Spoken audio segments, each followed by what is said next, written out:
एक विनंती करतो जाता जाता, 10-5 किलोमीटर अंतर कापून कुणाच्या शेतामध्ये दिवस दिवस दारे धरत असतो तो आपला बाप असतो.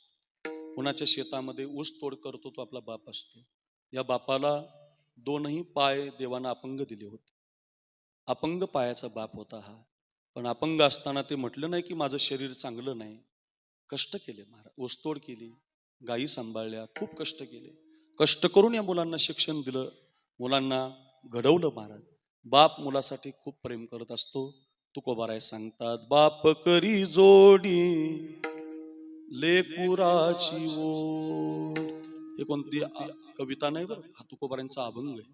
बाप करी जोडी लेकुराची ओढ, आपुली कुरवंडी वाळवोनी, एकाएकी केला मिरासी साध. ध्यानात ठेवा, मालक बनवतो बाप आपल्याला. फाटलेले कपडे घालतो, धोतर 2 ठिकाणी बांधून घालतो, तुम्हाला मला जीन्सची पॅन्ट आणतो, टी शर्ट आणतो, इंग्लिश मिडियमला शाळेला घालतो, डॉक्टर महाराज वकील बनवतो, श्रीमंत बनवतो तुमचा बाप तुम्हाला. या जगामध्ये माय आणि बाप दोन अशी पात्र आहेत, ते सगळं देऊन टाकतात तुम्हाला, सगळं सर्वस्व देतात. व्यवहारामध्ये माय बापासारखं कोणी नसतं महाराज. कष्ट करतो बाप, फाटलेले कपडे, 1 क्विंटलचं पोत आहे भेंड्याला साखर कारखान्यामध्ये, कधी नेवाशाच्या मोंड्यामध्ये 50 क्विंटलची ट्रक खाली करतो रे. पण तुम्हाला मला जीन्सची पॅन्ट आणतो, टी शर्ट आणतो, इंग्लिश मिडियमला शाळेला घालतो, डॉक्टर महाराज वकील बनवतो, तो आपला बाप असतो.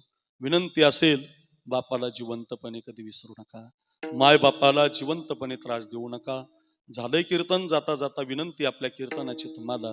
हर बात को तुम भूलो भले, माँ बाप को तू मत भूलना, चाहे लाख कमाई धन दौलत, बंगला कोटी बनाया ही, लाख नहीं ये खाक है सब, इस राज को तू मत भूलना, हर बात को तुम भूलो भले, माँ बाप को तू मत भूलना.